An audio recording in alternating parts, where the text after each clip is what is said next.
Life can feel overwhelming, noisy, and chaotic.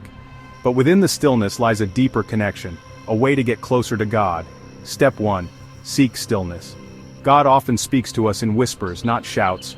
Find moments to pause, to breathe, and to just be. Silence isn't empty, it's full of answers. Step 2. Engage with God's Word. The Bible isn't just a book, it's a lifeline. It's where you find His promises, His wisdom, and His voice. Start small, maybe just a verse a day, and let it guide you. Step 3. Pray with purpose. Prayer isn't about perfect words, it's about honest ones. Speak to God like you would to a friend. Share your joys, your fears, your gratitude, and listen, it's a two-way conversation. Step 4. Find community. We weren't meant to walk this journey alone. Surround yourself with people who inspire and challenge your faith. Together, you'll grow stronger. Step 5. Live your faith.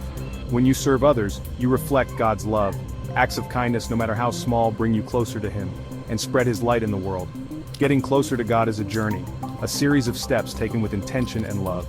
Seek Him in the quiet, in His Word, in prayer, in others, and in your actions. The more you reach out, the closer He feels. Take the first step today. He's waiting for you. Start your journey to God now.